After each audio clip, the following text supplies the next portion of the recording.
तो इस बार हम लोग 23वां कारगिल विजय दिवस का सेलिब्रेशन कर रहे हैं। अभी आगे डिटेल से डिस्कस करेंगे, लेकिन अभी के लिए लेक्चर को स्टार्ट करते हैं। So hi guys and welcome back to the channel Deepak Yadav education. Welcome to the daily the Hindu and Indian express news and editorial analysis of 26 July 2022। तो गाइज आज है तारीख 26 जुलाई 2022 और है ट्यूसडे। देखेंगे आज के द हिंदू और इंडियन एक्सप्रेस न्यूज़पेपर को, कंप्लीट न्यूज़पेपर्स को एनालाइज करेंगे। बट लेक्चर में आगे बढ़ने से पहले अगर आप लोगों को इस लेक्चर का पीडीएफ चाहिए तो क्या करना है, सबसे पहले डाउनलोड करना है टेलीग्राम, देन उसके बाद जाके सर्च बॉक्स में टाइप करना Deepak Yadav education. As you can see guys आप लोगों को ये वाला चैनल मिल जाएगा, इस पर क्लिक करना और जाकर इस चैनल को ज्वाइन कर लेना। देखो, अगर आप लोगों को इस तरीके से ये चैनल नहीं मिलता है तो नीचे डिस्क्रिप्शन बॉक्स में पीडीएफ लिंक के नाम से एक लिंक दिया गया है। जैसे आप उस पर क्लिक करोगे ये चैनल ऑटोमेटिकली ओपन हो जाएगा, इसको जाके ज्वाइन कर लेना। ज्वाइन करने से फ़ायदा क्या होगा, यहाँ पर डेली बेसिस पर लेक्चर का पीडीएफ मिल जाता है, डेली करंट अफेयर के वीडियो का पीडीएफ मिल जाता है और डेली बेसिस पर बहुत सारे डिजिटल नोट्स मिल जाते हैं। नाउ बढ़ते हैं आगे बढ़ने से पहले हमेशा की तरह हम लोग अपने लेक्चर को एक मैप के क्वेश्चन के साथ स्टार्ट करेंगे। तो आज आप सभी लोगों को मैप में जाकर देखना है, तांजानिया को काफ़ी चर्चा में है, तो अच्छे से मैप में देखना। देन उसके बाद आकर नीचे कमेंट सेक्शन में टाइप करना, जिससे कि आप लोग इसको लंबे समय तक याद रख पाओगे।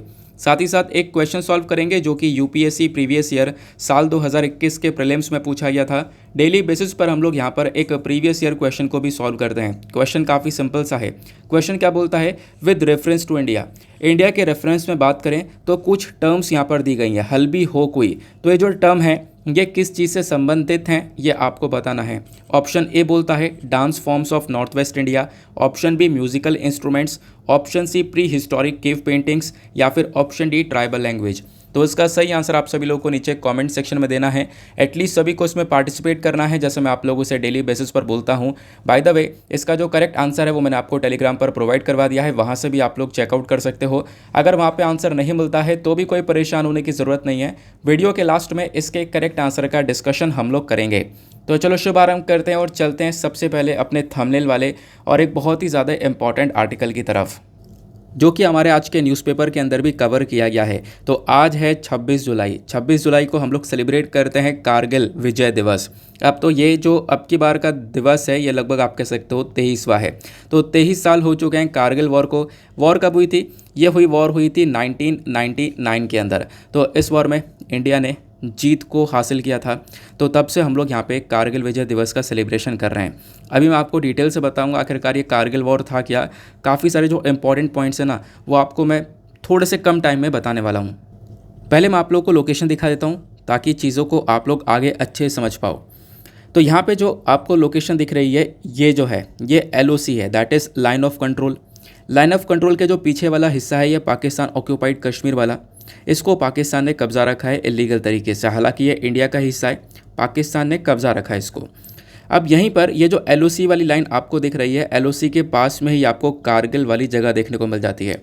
यहीं पर ये वॉर हुआ था, कारगिल वॉर, ठीक है ना। तो इसी के बारे में हम लोग आज चर्चा करने वाले हैं। तो लोकेशन इसको ध्यान से अच्छे से देखना ताकि आप लोग आगे चीज़ों को अच्छे से समझते हुए चलो जब मैं आप लोग को पूरा का पूरा वॉर एक्सप्लेन करूँगा। तो अब यार मैंने अपनी प्रिपरेशन के दौरान कारगिल वॉर को लेकर कुछ नोट्स बनाए थे, मतलब क्रिस्प नोट थे। लगभग ये मैंने 3.5-4 साल पहले बनाए थे और पिछले साल ही मैंने इन्हीं नोट्स के थ्रू आपके साथ में कारगिल वॉर को डिस्कस किया था। तो मतलब काफ़ी क्रिस्प वे में है, जो आप लोग देख पाते हो। वीडियो वगैरह बहुत ज़्यादा लंबी हो जाती हैं, 1-1 घंटे की वीडियो भी बन जाती हैं कारगिल वॉर के ऊपर। बट मैं आपको शॉर्ट फॉर्म में बता रहा हूँ एग्जैक्टली क्या हुआ था। अपने पास में आप लोग कैसे पॉइंट्स को नोट डाउन करके रख सकते हो कारगिल वॉर के रिगार्डिंग। तो ये जो वॉर है ये 1999 में हुआ था, ये हम लोग ऑलरेडी डिस्कस कर चुके हैं। अब यहाँ पर बात ये की जाती है, ये जो वॉर है लगभग मई से जुलाई के बीच में हुआ था और 1999 ये हमने डिस्कस किया। कितने दिन में, लगभग यहाँ पे 50 से 60 दिन तक ये वॉर चला था, अप्रॉक्स यहाँ पे ये दिन बताए जाते हैं। और वॉर कहाँ पे हुआ था, मैंने आपको बताया जो कारगिल वाली जगह है LOC के पास में, हमारे जम्मू एंड कश्मीर का जो नदन पार्ट है, ऊपर वाला हिस्सा है, वहीं पर ये एग्जैक्टली वॉर हुआ। और इस वॉर के दौरान यहाँ पे हमारी इंडियन आर्मी ने ऑपरेशन विजय चलाया और इंडियन आर्मी यहाँ पर इसको नेम देती है ऑपरेशन विजय। और जो एयरफोर्स है वो यहाँ पर ऑपरेशन सफ़ेद सागर का नाम देती है, क्योंकि ऑपरेशन सफ़ेद सागर को चलाया गया था हमारे एयरफोर्स के थ्रू। इस पूरे के पूरे वॉर के दौरान इंडियन नेवी का भी एक रोल था ऑपरेशन तलवार के थ्रू, वो भी आपको ध्यान रखना है। तो मैप एग्जैक्टली मैं आपको दिखा चुका हूँ। देखो यहाँ पे जब नोट्स बना रहा था ना मैं, तो मैंने लिखा कि यहाँ पे मैप देख लेना, तो मैप यहाँ पे देख चुका हूँ, आप लोग ड्रॉ भी कर सकते हो। अब हम लोग इस कारगिल वॉर की अगर हम लोग हिस्ट्री को देखते हैं, इसका बैकग्राउंड देखें, तो देखो हुआ क्या था, 1947 और 1948 की जो ये वॉर हुई थी, इस वॉर में LOC बना, लाइन ऑफ कंट्रोल बना, और लाइन ऑफ कंट्रोल से आप कह सकते हो जो एरियाज है वो डिवाइड हो जाते हैं। ये मैंने आपको बताया, POK वाला रीजन अलग हो जाता है, फिर इधर जम्मू एंड कश्मीर वाला रीजन अलग हो जाता है। ये 1947 से लेकर 48 के आसपास की बात है, जब एक वॉर हुआ था, युद्ध हुआ था, उस समय की बात है। अब उसके बाद जब आप लोग देखते हो तो फरवरी 1999 की बात चल रही है यहाँ पर, कि वॉर कैसे स्टार्ट हुआ था, इसके पीछे क्या कारण थे, वो सब आगे डिस्कस करूँगा। पहले मैं आपको कुछ बैकग्राउंड्स वगैरह बता रहा हूँ। देखो 1999 के फरवरी के मंथ की बात कर रहा हूँ, वॉर अभी स्टार्ट नहीं हुआ है। वॉर कब स्टार्ट होता है? वॉर स्टार्ट होता है मई के महीने में। मतलब इस कारगिल वॉर से लगभग 3 महीने पहले क्या होता है, उस समय जो हमारे PM हुआ करते थे अटल बिहारी वाजपेयी जी, ये विज़िट करते हैं लाहौर, ये पाकिस्तान जाते हैं ताकि इंडिया पाकिस्तान दोनों लाहौर डिक्लेरेशन को साइन कर सकें। और लाहौर डिक्लेरेशन यहाँ पर किया भी गया, यानी जो भी डिस्प्यूट्स हो रहे थे उनको रिजॉल्व करने के बारे में चर्चा की जा रही थी। जो भी विवाद हो रहे थे इंडिया पाकिस्तान के बीच में, दोनों यहाँ पर न्यूक्लियर कंट्री बन चुके थे, तो बेसिकली यहाँ पर जो विवाद थे उनको कम करने के लिए ये डिक्लेरेशन किया गया था। अब जो डिक्लेरेशन हुआ था इसके भी कुछ मेजर पॉइंट्स मैंने यहाँ पे लिख रखे हैं, वो भी आपको बता देता हूँ। तो 4 पॉइंट्स आपको यहाँ पे देखने को मिल जाते हैं। इन पॉइंट्स के अंदर पहला फोकस ये किया गया कि जो भी न्यूक्लियर आर्म्स की रेस है इसको रोका जाएगा, न्यूक्लियर वेपन्स के यूज़ को यहाँ पे रोका जाएगा। दूसरा, यहाँ पे जो कन्वेंशनल और नॉन कन्वेंशनल कॉन्फ्लिक्ट्स हैं उसको हम लोग रोक देंगे, उसको हम लोग नहीं करने वाले। प्लस यहाँ पे जो भी डिस्प्यूट्स हैं कश्मीर रीजन को लेकर उसको पीसफुली सॉल्व किया जाएगा। फिर चौथा यहाँ पर स्टेप उठाया गया, कॉन्फिडेंस बिल्ड किया जाएगा दोनों एरियाज़ पर। तो बेसिकली यहाँ पे लाहौर डिक्लेरेशन के अंदर ये 4 मेजर पॉइंट्स थे जिसके थ्रू यहाँ पे इंडिया और पाकिस्तान के बीच में शांति बनाने के ऊपर फोकस किया जा रहा था। लेकिन 3 महीने बाद ही यहाँ पे एक वॉर छिड़ता है, कारगिल वॉर। इसके पीछे का रीज़न क्या होता है उसको समझते हैं। ये वॉर कैसे हुआ? देखो फरवरी और मई के बीच की यहाँ पर ये बात है, जब वो लाहौर डिक्लेरेशन हुआ था उसके 3 महीने बाद ये कारगिल वॉर हुआ। अब देखो फरवरी और मई में होता क्या है, ठंड बहुत पड़ती है, जनवरी फरवरी मंथ है ना, तो ये जो मंथ होते हैं इसमें बहुत ज़्यादा ठंड पड़ती है। और एग्जैक्टली जो हमारा नदन वाला हिस्सा है, जम्मू एंड कश्मीर वाला रीजन है, वहाँ पे और ज़्यादा ठंड पड़ती है। तो जो कारगिल वाला रीजन आपको दिख रहा है ना, उस कारगिल वाले पोर्शन पर जो हाई ऑल्टीट्यूड्स हैं, ऊंची ऊंची जो पहाड़ियाँ देखने को मिल रही हैं, वहाँ पर इंडियन पोस्ट हुआ करते हैं। वहाँ पे हमारे जो जवान हैं वो रहा करते हैं, बंकर्स वगैरह बनाए गए हैं वहाँ पे रहने के लिए। लेकिन आप कह सकते हो पूरे साल तो वहाँ पे रहे, लेकिन फरवरी और मई के आसपास ठंड बहुत ज़्यादा बढ़ जाती है। इनफैक्ट -15 डिग्री -30 डिग्री तक यहाँ पे वो टेम्परेचर पहुँच जाता है। तो मतलब हालात बहुत ख़राब होते हैं। जब ये टेम्परेचर बहुत ज़्यादा कम होता है ना, तो उसके बाद क्या होता है, जो हमारे आर्मी जो पर्सन्स होते हैं वो बेसिकली आ जाते हैं नीचे, थोड़े टाइम के लिए, कुछ महीनों के लिए नीचे आ जाते हैं, क्योंकि ऊपर ठंड बहुत हो रही होती है। तो फिर यहाँ पे जैसे जैसे ठंड ख़त्म होती है तो उसके बाद ये वापस से ऊपर चले जाते हैं। तो पाकिस्तान ने यहाँ पर डिसाइड ये किया कि जैसे यहाँ पे आपकी बार Indian army in high altitude से नीचे जाएगी, तो जो इंडियन आर्मी की जितनी भी पोस्ट वगैरह हैं वो सारी यहाँ पर घेर ली जाएगी पाकिस्तान आर्मी के थ्रू, जो कि ऐसा हुआ भी। तो फरवरी, मार्च, अप्रैल में ये सारे मंथ आपको देखने को मिलेंगे। इस समय ठंड बहुत रहती है। तो जो हाई ऑल्टीट्यूड ऊंचे वाले एरिया वाले जो आपको रीजन दिख रहे थे, ऊंची पहाड़ियाँ जो दिख रही थी, वहाँ पे जो इंडियन पोस्ट थे ये सारे कब्जा लिए गए पाकिस्तान की आर्मी के थ्रू। यहाँ पे ये लोग आकर बैठ गए, काफ़ी सारे हथियारों के साथ में यहाँ पे बैठ गए। अब जब ये लोग बैठ गए ना, तो नीचे हमारे एक तरीके से जो सोल्जर्स उनको इतनी कोई इन्फॉर्मेशन थी नहीं कि हाँ ऊपर क्या हो रहा है। लेकिन होता क्या यहाँ पर, ये जो चीज़ें हैं कि पाकिस्तान आर्मी बैठी हुई है, ये चीज़ें नोटिस की जाती है एक लोकल शेफर्ड के थ्रू। वहाँ पे एक अपने याक को चला रहा होता है, उसका याक खो जाता है, वो व्यक्ति अपने याक को ढूंढता ढूंढता जाता है और वो देखता है कि ऊपर जो इंडियन पोस्ट हैं वहाँ पे जो पाकिस्तानी लोग हैं वो एक तरीके से यहाँ बैठे हुए हैं, जो एक तरीके से पाकिस्तान की यहाँ पर जो आर्मी है उन्होंने उस एरिया को कब्जा लिया है। तो ये चीज़ें जैसे ही लोकल शेफर्ड ने, वहाँ के लोकल पीपल ने देखी, तो वो बात आके यहाँ पर आर्मी को बताई गई। अब आर्मी ने जब यहाँ पर इन चीज़ों को देखा तो उन्होंने कोशिश किया कि हाँ बिल्कुल एक बार निगरानी रखी जाए। और जब इसको सर्च करवाया अच्छे से, तो हाँ बिल्कुल पाया गया कि जो इंडियन पोस्ट वहाँ पे बनी हुई हैं उसको यहाँ पे पाकिस्तान के जो भी आर्मी है उन्होंने कब्जा लिया है। अब देखो जो पोस्ट थी ना, जो इंडियन पोस्ट जो कि मैं आपको बता रहा हूँ, जो बंकर्स वगैरह बनाए गए, वो एरिया बहुत इंपॉर्टेंट है। उस पहाड़ी पर बैठकर वो जो पहाड़ियाँ हैं, एक पहाड़ी नहीं है, बहुत सारी पहाड़ियाँ आपको देखने को मिल जाती हैं, जिसमें टाइगर हिल सबसे पॉपुलर है, आपने नाम सुना भी होगा। तो उन पहाड़ियों पर बैठ के जो हाईवे है ना, उस नेशनल हाईवे को कंट्रोल किया जा सकता है। और एक हाईवे है हमारे पास NHID, ये नेशनल हाईवे इतना इंपॉर्टेंट है कि ये श्रीनगर को लद्दाख से कनेक्ट करता है। अगर मैं आप लोगों को एक पिक्चर दिखाऊं, इस पिक्चर में थोड़ा ध्यान देना। जैसे मैंने यहाँ पर ये दिखाया आपको कारगिल, यहाँ पे श्रीनगर हुआ, यहाँ पे लेह वाला रीजन हुआ। अब देखो ये लेह वाला रीजन आपको दिख रहा है। तो हुआ क्या, यहाँ पे इस प्रकार से एक हाईवे है। अब वो जो हाईवे है ना, ये इस कारगिल के बिल्कुल करीब से निकल रहा है। तो आप कह सकते हो इस हाईवे को बेसिकली कंट्रोल किया जा सकता है, इसको तोड़ा जा सकता है। तो यहाँ पे अगर कारगिल की पहाड़ियों पर बैठ किया जाए तो यहाँ से बैठकर बहुत अच्छे से सारी चीज़ें हाईवे पे दिखाई देती हैं। एक इंसान भी नहीं निकल सकता, और कोई निकलता था तो ये ऊपर से बैठ के गोली मार देते थे। तो ये चीज़ यहाँ पर पहले तो यही चल रही थी कि कोई भी यहाँ पर इंसान यहाँ से नहीं निकल पाता था। अगर कोई जाता था ना तो ये ऊपर से यहाँ पे गोली मार दी जाती थी, क्योंकि उन लोगों ने ये जो इंडियन पोस्ट है वो एक तरीके से कब्जा रखे थे, वहाँ पे हथियार लेकर बैठे हुए थे। तो मान लो ये जो हाईवे है ये बेसिकली इकलौता आपको कनेक्शन देखने को मिलेगा जो कि श्रीनगर को लेह से कनेक्ट कर रहा है। तो इस हाईवे को रोक दिया जाए, इस हाईवे के ऊपर यहाँ पे जो कनेक्टिविटी है इसको रोकने से होगा क्या, जो कनेक्टिविटी है ये अलग हो जाएगा। जो ये वाला रीजन है बेसिकली वो आप कह सकते हो पूरी तरह से अलग हो जाएगा। यही पाकिस्तान का फोकस भी था कि यहाँ वाला जो रीजन है इसको यहाँ पे इंडिया से अलग कर दिया जाए, और इसी की वजह से यहाँ पर ये पूरा का पूरा जो वॉर है वो आप कह सकते हो स्टार्ट हो जाता है। तो यहाँ पर क्लियर हो गया कि जो हाईवे है ये कितना इंपॉर्टेंट है। मैंने आप लोगों को बताया कि वहाँ पे बैठ के कंट्रोल किया जा सकता है, और पूरे हाईवे पर कुछ सारी चीज़ें आराम से दिखाई देती हैं, तो वहाँ से सारी चीज़ों को टारगेट भी किया जा सकता है। अच्छा, यहाँ पे होता क्या है, अब ये देखो ये वॉर स्टार्ट होता है क्योंकि ऑब्वियस सी बात है हमें अपने जो एरियाज थे उसको वापस से रिकैप्चर करना और पाकिस्तान को भगाना है, जो कि यहाँ पर इंडियन आर्मी ने, इंडियन एयरफोर्स ने, इंडियन नेवी ने करके भी दिखाया। ठीक है ना।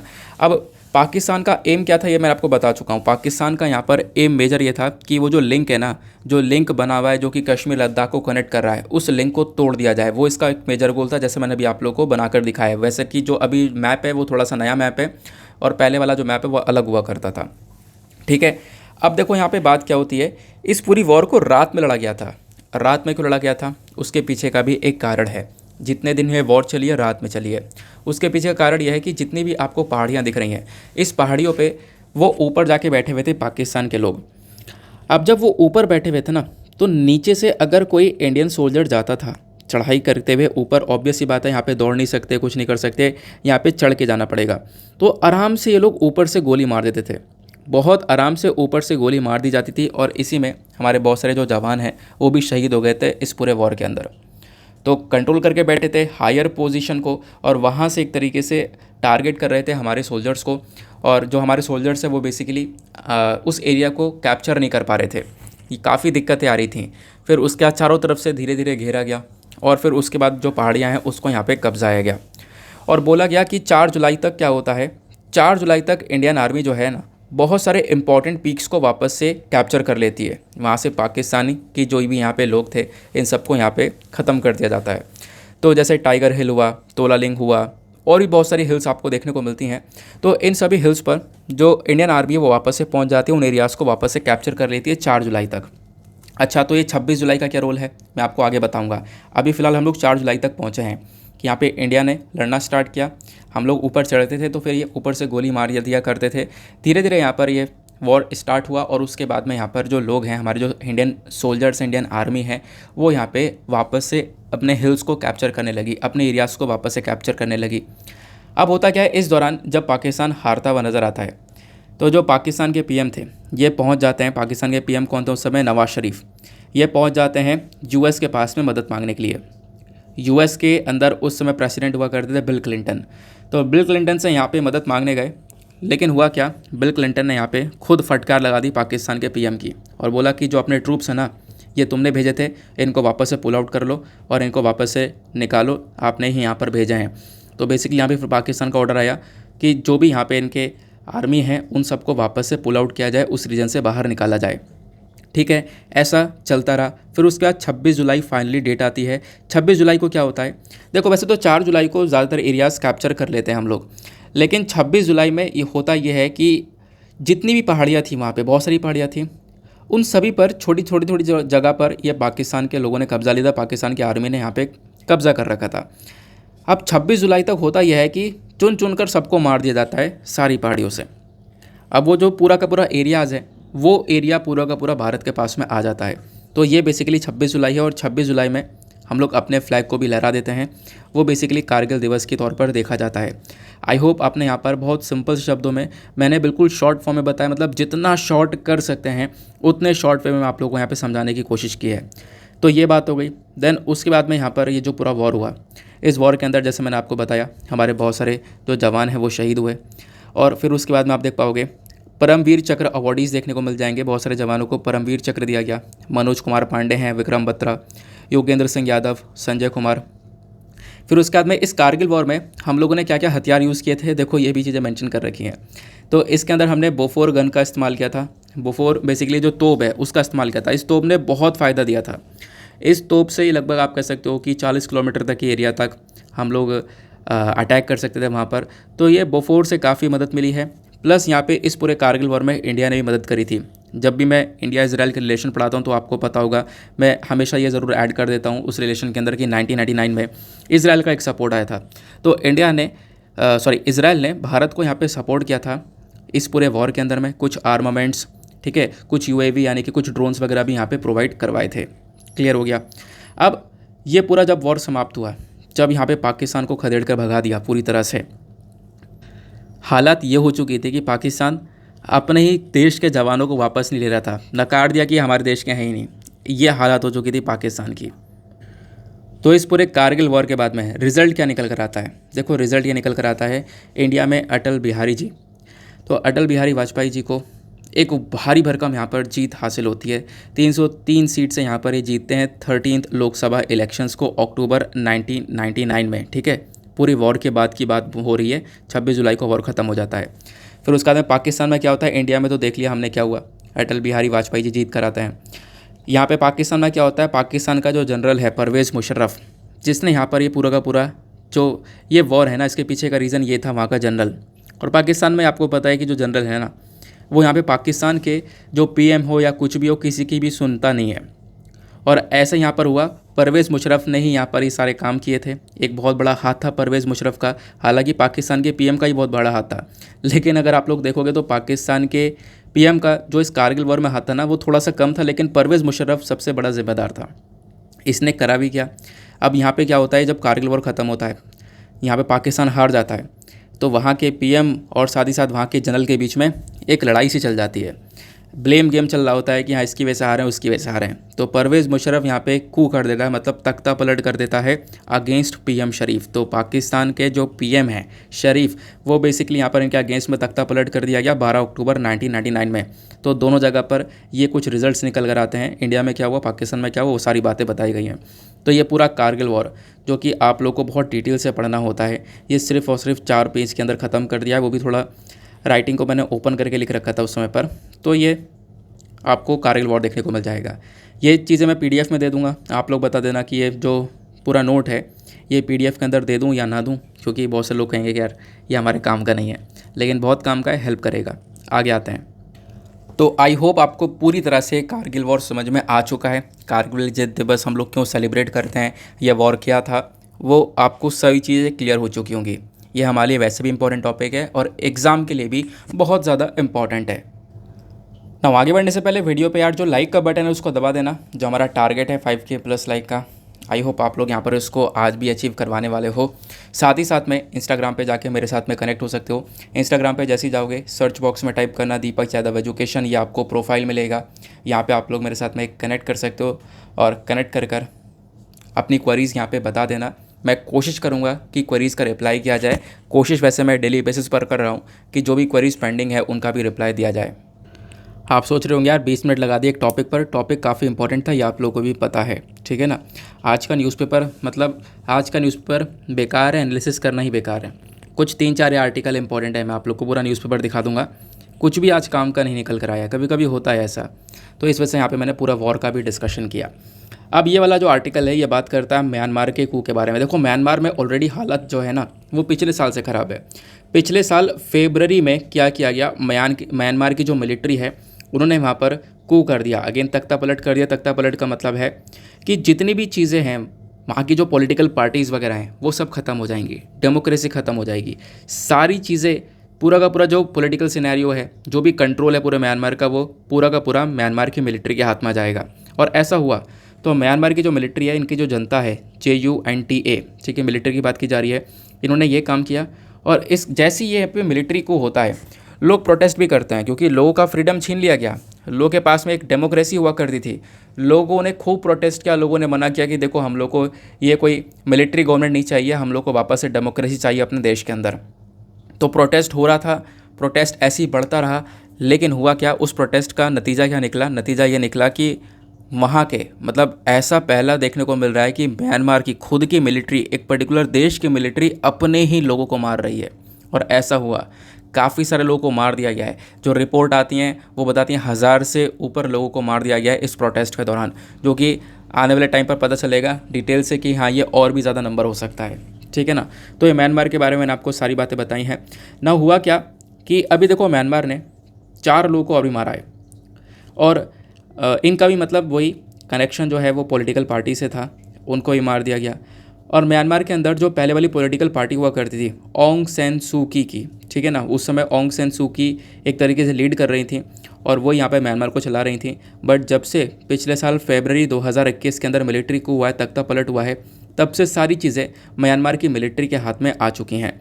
तब से इन्होंने बहुत सारे लोगों को अरेस्ट किया है, बहुत सारे लोगों को सज़ा दी है। और बहुत सारे लोग वो कौन हैं? वो लोग हैं जो कि यहाँ पे इस कूक एक तख्ता पलट के अगेंस्ट में हैं। जैसे यहाँ पर आप देख पाओगे, जनता ने काफ़ी सारे लोगों को सेंटेंस किया है, काफ़ी सारे लोगों को सज़ा दी है, dozens of anti coup activist को सज़ा दी गई है, ठीक है ना। काफ़ी सारा लोगों को तो एग्जैक्टली मार ही दिया गया है, ऐसा यहाँ पर देखने को मिल रहा है। अब दुनिया भर की जो कंट्रीज़ हैं, जो मेजर कंट्रीज़ हैं, वो म्यांमार की बहुत ज़्यादा आलोचना कर रही हैं। जैसे एग्जांपल आपको यूएस देखने को मिलेगा, यूएस ने काफ़ी आलोचना करी है, बहुत सारी कंट्रीज़ ने आलोचना करी है और बोला है कि देखो म्यांमार जो भी कर रहा है गलत कर रहा है। इंडिया भी यहाँ पे म्यांमार की इस एक्टिविटी के अगेंस्ट में है। भारत ने यहाँ पे बहुत बार सुलझाने का मामला कोशिश किया है, लेकिन यहाँ पे म्यांमार के अंदर अभी तक जो चीज़ें हैं वो रिजॉल्व तो हो नहीं पाई हैं, ठीक है ना। तो ये आप लोग को देखने को मिल जाएगा म्यांमार को लेकर एक सिचुएशन जो है इस पर्टिकुलर आर्टिकल में बताई गई। फिर उसके बाद में ये आर्टिकल है रिपीटेडली कवर हो रहा है, द्रौपदी मुर्मू ये इंडिया की प्रेसिडेंट बन चुकी हैं, ठीक है ना। तो प्रेसिडेंट ऑफ इंडिया फाइनली बन चुकी हैं, पूरी तरह से सारा जो प्रोसेस है वो पूरा हो चुका है। तो वो इस पर्टिकुलर आर्टिकल में बताया गया। आर्टिकल में कोई भी अलग से ऐसी इन्फॉर्मेशन नहीं है जो कि आप लोगों के लिए काम करे, ठीक है ना। बाकी आप लोग प्रेसिडेंशियल इलेक्शन को ही पढ़ लेना। बाकी यार अभी जो प्रेसिडेंशियल इलेक्शन के बारे में लास्ट वीडियो मैंने पढ़ाया था ना, तो उसमें मैंने एक वीडियो का लिंक जो है वो पिन कर दिया था। एक वीडियो मैंने प्रेसिडेंशियल इलेक्शन बहुत डिटेल से पढ़ाए हैं। मैं कोशिश करूंगा कि आज भी उस वीडियो का जो लिंक है ना वो मैं कमेंट में पिन कर दूं। वहाँ पे डिटेल से मैंने आपको समझा दिया कि प्रेसिडेंट इलेक्ट कैसे होता है। वैसे आप पॉलिटी में भी यहाँ पे पढ़ने वाले हो। फिलहाल अभी कुछ और इंपॉर्टेंट आर्टिकल्स हैं उनको कवर कर लेते हैं, क्योंकि हम लोग प्रेसिडेंट के जो इलेक्शन है अभी कुछ दिन पहले भी कवर किया था, और एक वीडियो और आई थी उसके अंदर मैंने कॉमेंट में अपने एक पर्टिकुलर वीडियो का लिंक जो है वो पिन कर दिया था। मैं आपको लिंक करवा दूंगा आज भी। यहाँ पे मैं कोशिश करूँगा कि जो वीडियो हमने पहले डिस्कस किया है प्रेसिडेंशियल इलेक्शन वाला, उसका लिंक मैं यहाँ पे पिन कर दूँ, जिससे आप लोग को हेल्प मिल जाएगी। आप लोग प्रेसिडेंशियल इलेक्शन के बारे में जो भी पढ़ना चाहता है वो बेसिकली पढ़ पाएगा। आगे आते हैं नेक्स्ट आर्टिकल पर। देन उसके बाद एक इम्पॉर्टेंट पर्सनैलिटी यहाँ पे काफ़ी चर्चा में है, राजा रवि वर्मा। राजा रवि वर्मा अभी इस साल अप्रैल 2022 में भी चर्चा में थे और अभी यहाँ पर फिर से चर्चा में आ चुके हैं। तो 175th बर्थ एनिवर्सरी यहाँ पर एक तरीके से सेलिब्रेट की जा रही है। राजा रवि वर्मा जी की एक आर्टिस्ट हैं, लेजेंडरी आर्टिस्ट हैं, जिन्होंने यहाँ पे आर्ट को ना एक बहुत अल्टीमेट लेवल पर लेकर गए हैं इंडिया के अंदर। तो हुआ क्या है, तो इनको यहाँ पे भारत रत्न देने की डिमांड की जा रही है कि इनको यहाँ पे एक भारत रत्न देना चाहिए, ठीक है ना। तो ये यहाँ पे बोला गया भारत रत्न बेसिकली जो कि हमारे कंट्री का एक हाईएस्ट सिविलियन अवार्ड है। तो ये तो हो गई आर्टिकल की बात। फिर उसके बाद में यहाँ पे आगे राजा रवि वर्मा जी के बारे में डिटेल से मेंशन किया गया है। तो इनके बारे में क्या क्या चीज़ें इंपॉर्टेंट है वो सब आपको मैं यहाँ पे बता देता हूँ, और ये सारी चीज़ आपको PDF के अंदर भी मिल जाएंगी। राजा रवि वर्मा ये फेमस थे अपनी आर्ट्स की वजह से। इनका जन्म होता है अप्रैल 1848 में किलावनूर केरला के अंदर, ठीक है ना। अब यहाँ पर एक फैमिली के अंदर जन्म होता है जो कि फैमिली काफ़ी क्लोज होती है रॉयल्स ऑफ त्रावणकोर के साथ में, तो मतलब एक अच्छे घराना से हैं। फिर उसके बाद में यहाँ पर इनको father of modern Indian art के नाम से भी जाना जाता है, क्योंकि जो आर्ट है, जैसे मैंने आपको बताया, आर्ट को एक अलग ही लेवल पर जाने वाले ये व्यक्ति थे। काफ़ी सारी जो इम्पॉर्टेंट आर्ट्स हैं वो आज भी यहाँ पर इनकी देखने को मिल जाती हैं, जो भी पेंटिंग्स वगैरह वो यहाँ पर देखने को मिल जाती हैं। फिर उसके बाद में यहाँ पर क्या है कि देखो यंग एज में इनको पसंद था कि एनिमल्स और हर रोज़ के जो भी सीन्स हुआ करते वो सब ड्रॉ करते रहते थे, जानवर बना दिए, जो भी सीन चल रहे हैं वो दीवार पर बना दिया। वो सारी चीज़ें यहाँ पे ड्रॉ करता रहा करते थे अपनी यंग एज में, जब छोटी सी उम्र थी। उस समय नेचुरल मटेरियल वाले कलर्स हुआ करते थे, जैसे पत्तों से कलर निकाल लिया, फ्लावर से, सॉइल से, तो ये सारे कलर्स का इस्तेमाल किया जाता था। तो इसी से यहाँ पर ये पेंटिंग क्रिएट करा करते थे।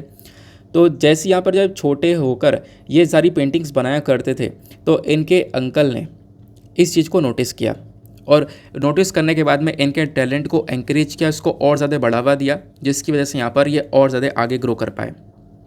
अब एक आर्टिस्ट कैसे बने, रॉयल्स के आर्टिस्ट कैसे बने, देखो यहाँ पर इनकी बहुत सारी यहाँ पे पेंटिंग्स आपको देखने को मिल जाती है।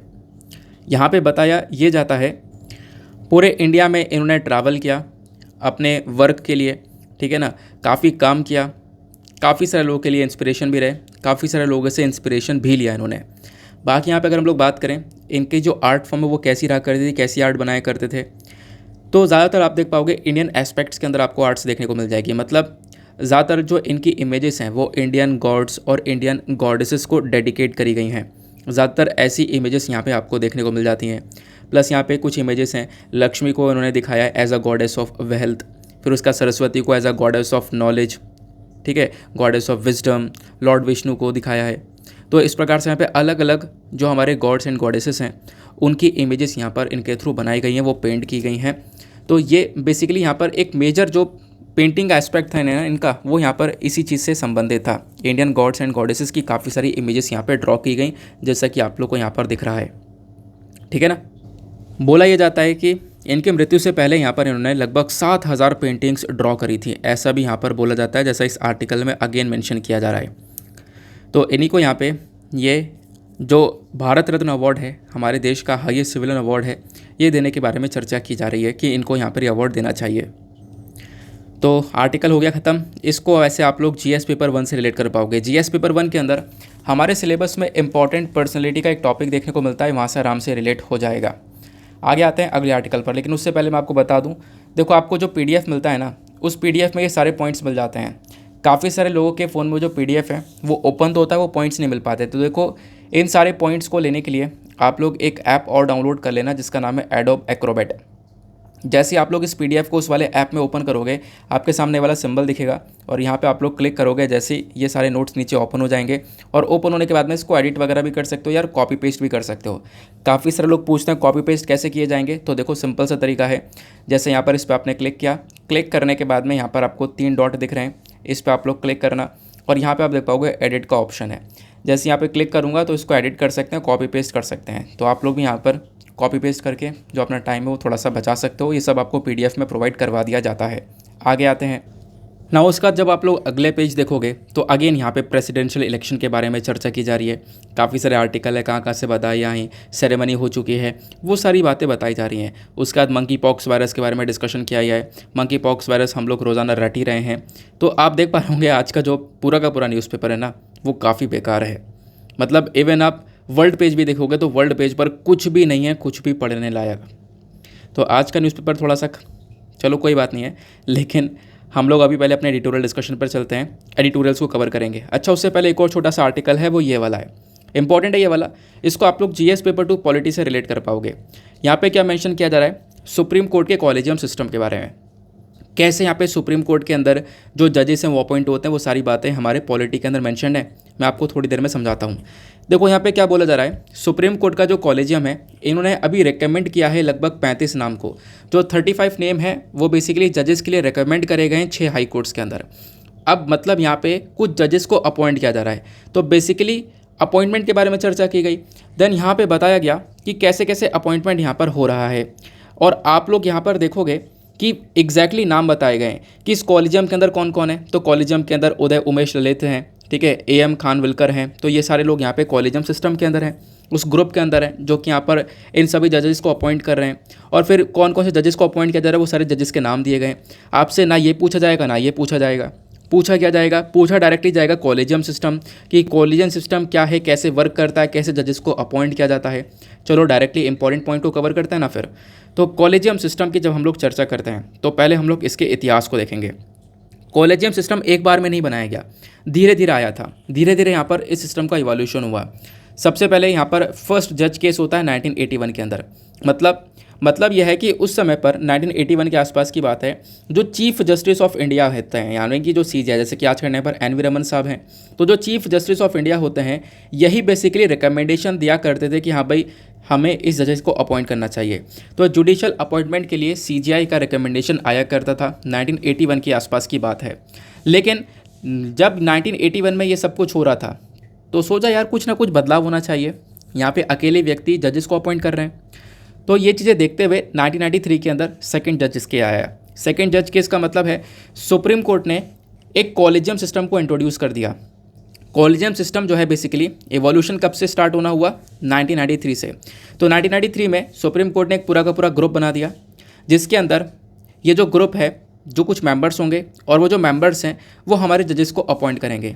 अच्छा, तो 1993 में ये कॉलेजियम सिस्टम बना।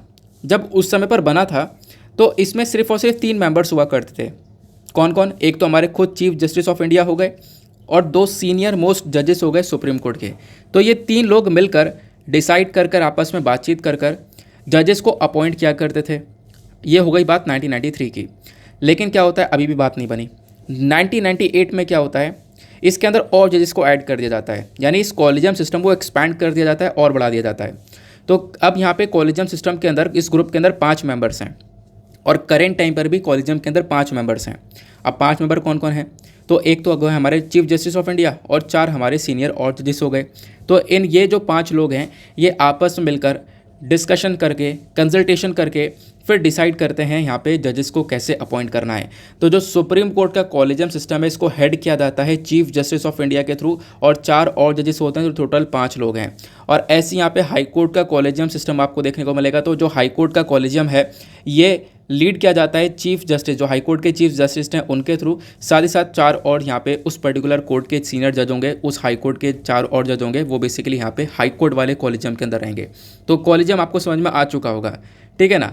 अब क्वेश्चन ये है कि सर ये कॉलेजियम वर्क करता कैसे है, तो इसको समझते हैं। चलो मैं आपको पहले ये बताता हूँ होता क्या है। यहाँ पे मान लो ये जो सुप्रीम कोर्ट ने पूरा का पूरा कॉलेजियम सिस्टम जो देखने को मिलता है इसके अंदर, तो अब मान लो कि जजेस को अपॉइंट करना है। तो जजेस को अपॉइंट करने के लिए ये जो कॉलेजियम सिस्टम है ये आपस में कंसल्टेशन करेंगे, बातचीत करेंगे। चीफ जस्टिस ऑफ इंडिया चारों जजेस के साथ में बैठकर डिस्कशन करेंगे कि हाँ भाई इनको अपॉइंट करना चाहिए या नहीं करना चाहिए। ठीक है, चलो अब डिस्कशन हो चुका है। अब डिस्कशन होने के बाद में जो भी यहाँ पे अपना जो भी बातचीत है उसको रिकॉर्ड करेंगे, अपने ओपिनियंस को रिकॉर्ड करेंगे, लिखेंगे उन ओपिनियंस को, और वो सारी बातें जो लिखित में हैं वो एक जो फाइल तैयार की जाएगी वो सब यहाँ पर एक तरीके से तैयार करने के बाद में जो कॉलेजियम सिस्टम है वो सब कुछ भेज देगा लॉ मिनिस्टर के पास में। जो हमारे लॉ मिनिस्टर हैं उनके पास में ये सारी चीज़ें पहुंच जाएंगी कि हाँ भाई इसको अपॉइंट करना है, इसको नहीं अपॉइंट करना है।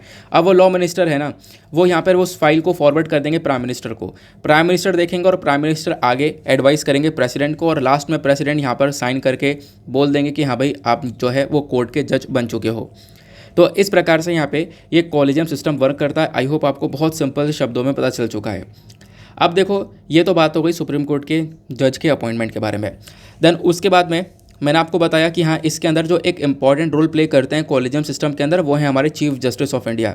तो साथ ही साथ मैं आप लोग को ये भी बता देता हूँ कि हमारे जो चीफ जस्टिस ऑफ इंडिया हैं वो कैसे अपॉइंट किए जाते हैं। तो जो हमारे प्रेसिडेंट ऑफ इंडिया यानी कि भारत के राष्ट्रपति, वो basically chief justice of India और दूसरे सुप्रीम कोर्ट के जजेस को अपॉइंट करते हैं। तो आप कहोगे अभी तो आपने बोला था कॉलेजियम सिस्टम सुप्रीम कोर्ट के जजेस को अपॉइंट करता है, तो ठीक बात तो है। यहाँ पे कॉलेजियम सिस्टम ने डिस्कशन किया, कंसल्टेशन किया और फिर उसके बाद अपनी फाइल फॉरवर्ड कर दी। लास्ट में जो प्रेसिडेंट है उन्होंने साइन करके अपॉइंट किया। तो जो प्रेसिडेंट ऑफ इंडिया हैं वही हमारे चीफ जस्टिस ऑफ इंडिया को अपॉइंट कर रहे हैं और लास्ट में वही हमारे सुप्रीम कोर्ट के जजेस को भी अपॉइंट कर रहे हैं। तो क्वेश्चन बनेगा कौन अपॉइंट कर रहा है, तो प्रेसिडेंट ऑफ इंडिया अपॉइंट कर रहे हैं। उसके बाद में जब चीफ जस्टिस ऑफ इंडिया को अपॉइंट किया जाता है तो प्रेसिडेंट का एक बहुत बड़ा रोल होगा। प्रेसिडेंट के साथ साथ जो पिछले वाले चीफ जस्टिस ऑफ इंडिया हैं उनका ही बहुत बड़ा रोल होगा। मतलब जैसे करंट टाइम पे जो चीफ जस्टिस ऑफ इंडिया है वो एन.वी. रमन साहब हैं। एन.वी. रमन साहब से पहले जो सीजेआई हुआ करते थे उन्होंने भी यहाँ पे रिकमेंडेशन दिया होगा, उन्होंने ही बोला होगा कि हाँ एन.वी. रमन साहब यहाँ पे इस पद के लिए ठीक हैं, इनको यहाँ पे बनना चाहिए चीफ जस्टिस ऑफ इंडिया। तो ये रहता है। तो ये कुछ चीज़ें यहाँ पर इंप्लीमेंट हो पाती हैं जिसकी वजह से यहाँ पर आप कह सकते हो सुप्रीम कोर्ट के सीजेआई भी अपॉइंट होते हैं। और कौन अपॉइंट करता है मैं आपको बता चुका हूँ, और बाकी सारे जजेस भी अपॉइंट होते हैं। और बाकी सारे जजेस को कैसे अपॉइंट किया जाता है कॉलेजियम सिस्टम के माध्यम से, वो भी मैं आपको बता चुका हूँ। काफ़ी लंबे समय बाद हम लोगों ने इस कॉलेजियम सिस्टम के बारे में डिस्कशन किया है। ठीक है ना। बिल्कुल सिमिलर चीज़ आप लोगों को हाई कोर्ट के लिए भी देखने को मिल जाती है। जो चीफ जस्टिस होते हैं हाई कोर्ट के, वो भी यहाँ पर आप कह सकते हो ऐसे अपॉइंट किए जाते हैं। हाई कोर्ट के अंदर जो कॉलेजियम सिस्टम होता है, मैंने आपको इसके बारे में बताया। वहाँ पे हाई कोर्ट के चीफ जस्टिस ऑफ इंडिया होंगे, दो और वहाँ पे उस पर्टिकुलर कोर्ट के सीनियर जजेस होंगे, वो बेसिकली आगे डिसाइड करेंगे। तो वो चीज़ यहाँ पे आपको हाई कोर्ट पर इंप्लीमेंट होती हुई नजर आती है। तो बिल्कुल सिमिलर है, कोई यहाँ पर डिफरेंस इतना देखने को मिलता नहीं है। अब बात करते हैं जो ये कॉलेजियम सिस्टम है ना, इसका क्रिटिसिज्म, इसकी आलोचना बहुत होती है। अब क्रिटिसिज्म कैसा होता है, पहला चीज़ यहाँ पे बताया गया कि देखो ट्रांसपेरेंसी बहुत कम है, कैसे अपॉइंट कर रहे हैं, क्या तरीका है, यहाँ पे कोई किसी को बाहर पता नहीं चलता है, आपस में डिस्कशन करके अपॉइंट किया जा रहा है। तो ट्रांसपेरेंसी तो बहुत कम है। दूसरा यहाँ पे क्या है, स्कोप ऑफ नेपोटिज्म, नेपोटिज्म बहुत ज़्यादा देखने को मिलता है। मतलब कि ये भी तो हो सकता है ना कि जो भी जजेस यहाँ पे जो कॉलेजियम सिस्टम है वो अपने रिलेटिव्स को अपॉइंट करते रहें, अपने यहाँ पे रिलेशन वाले लोगों को आगे बढ़ाते रहें।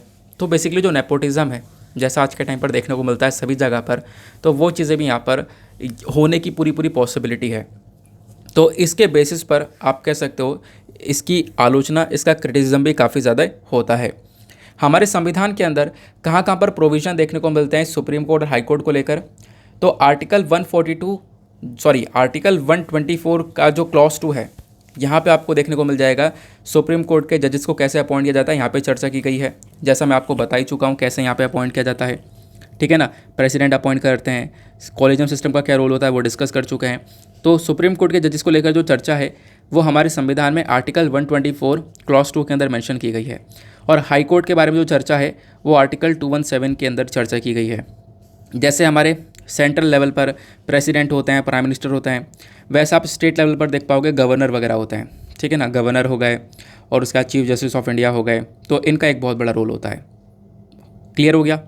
चलो जी आगे बढ़ते हैं। ये कॉलेजियम सिस्टम के बारे में आपको क्लियर हो गया है, ठीक है ना। तो आर्टिकल में क्या चर्चा की गई है, सुप्रीम कोर्ट के कॉलेजियम ने रिकमेंड किया है 35 नाम जजेस के लिए, 6 हाई कोर्ट के अंदर इनको अपॉइंटमेंट किया जाएगा। इस कॉलेजियम के अंदर, इस कॉलेजियम को हेड किया जा रहा है हमारे सुप्रीम कोर्ट के खासकर जो majorly chief justice of India है वो बेसिकली हेड कर रहे हैं।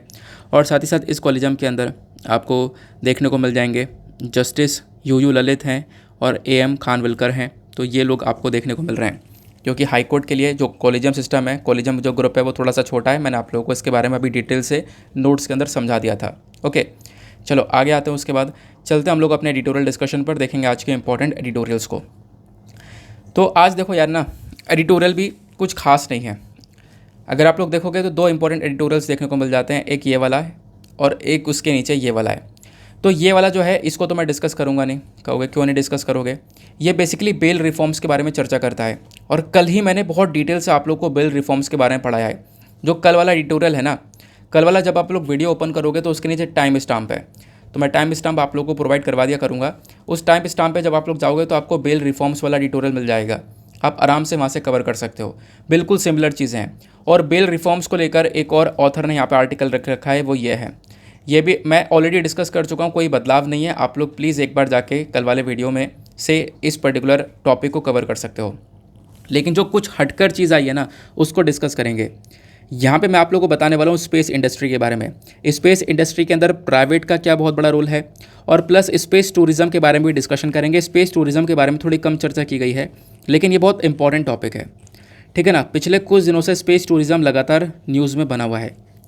सबसे पहले तो हम लोग अपने एडिटोरियल डिस्कशन से पहले आज के मेंस आंसर राइटिंग को कवर करेंगे। आज का मेंस का क्वेश्चन क्या है, तो 26 जुलाई का मेंस का क्वेश्चन इंटरेस्टिंग सा है और बहुत अच्छा क्वेश्चन है, आप आराम से लिख सकते हो। इस टॉपिक को लेकर कल के मैंने करंट अफेयर के वीडियो में आपको पढ़ाया था। यहाँ पे बात की जा रही है रेमिटेंसेस के बारे में। तो रेमिटेंसेस एक बहुत इंपॉर्टेंट रोल प्ले करते हैं इकोनॉमिक डेवलपमेंट के ऊपर। चलो इस पर्टिकुलर टॉपिक पर कमेंट कर दो 150 शब्दों के अंदर। अब रेमिटेंस होता क्या है, देखो काफ़ी बार मैंने आपको बता चुका हूँ। इंडिया के बहुत सारे लोग बाहर जा रहे हैं विदेश में काम करने के लिए, और काम करके कमाई कर रहे हैं, और कुछ पैसा यहाँ पर इंडिया में वापस से भेज रहे हैं। तो इंडिया में जो पैसा वापस आया है वो बेसिकली रेमिटेंस कहलाता है। जो अब बाहर से लोग पैसा कमा के भेज रहे हैं अपनी फैमिलीज़ को, जो रेमिटेंस है उसका एक बहुत बड़ा रोल है हमारे इकोनॉमिक डेवलपमेंट के अंदर। आप इस पर कमेंट करना है, इस पर बताना है क्या वाकई में है या नहीं है तो कैसा है, रेमिटेंस क्या होता है, कहाँ से कितना रेमिटेंस रिसीव कर रहे हैं। तो ये पर्टिकुलर डेटा आप लोग डाल सकते हो 150 शब्दों के अंदर। देखो जो आंसर लिखना होता है ना वो बहुत शॉर्ट लिखना होता है। जैसे कि यहाँ पर एक पर्टिकुलर एडिटोरियल दे रखा है, बहुत ज़्यादा लेंदी है, इसमें से आपको 250 शब्द निकालने होंगे, तो बेसिकली यहाँ पर बस खाली इतना ही मामला ख़त्म हो जाता है। तो आपको पहले से ही ना कंटेंट तैयार करके चलना है। इसी वजह से मैं कोशिश ये कर रहा हूँ कि आपको जो मेजर मेजर पॉइंट्स चर्चा में बने हुए हैं उसके ऊपर आप लोग मेंस आंसर राइटिंग लिखो और थोड़े से शब्दों में यहाँ पे पूरा का पूरा आंसर आप लोग तैयार करके रख लो। स्टार्ट करते हैं। तो बेसिकली यहाँ पे प्राइवेट जो इंडस्ट्री है, प्राइवेट सेक्टर है, उसके रोल के बारे में चर्चा की जा रही है हमारे स्पेस इंडस्ट्री के अंदर। नाउ देखो हुआ क्या है, जो हमारे प्रिंसिपल साइंटिफिक एडवाइज़र हैं, कौन, अजय कुमार सूद, इन्होंने यहाँ पर इस महीने से पहले की बात की जा रही है, इन्होंने यहाँ पे बोला कि जो सरकार है वो जल्दी एक नई स्पेस पॉलिसी के साथ में आएगी। अभी वो स्पेस पॉलिसी आई नहीं है, लेकिन आने वाले टाइम पर एक नई स्पेस पॉलिसी आने वाली है हमारे अंतरिक्ष को लेकर। उसके ऊपर कंसल्टेशंस वगैरह अभी जारी है। अब जो स्पेस पॉलिसी होने वाली है वो किस चीज़ को लेकर होगी, वो ये होगी कि जो हमारी स्पेस टेक्नोलॉजी है ना उसको हम लोग बढ़ा सकें, यहाँ पे कनेक्टिविटी को और इम्प्रूव कर सकें।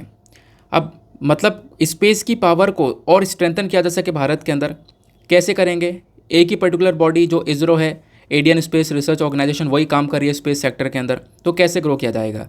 तो बेसिकली जो ये पॉलिसी आएगी इसके अंदर प्राइवेट सेक्टर का इन्वॉल्वमेंट करने के बारे में चर्चा की जा रही है।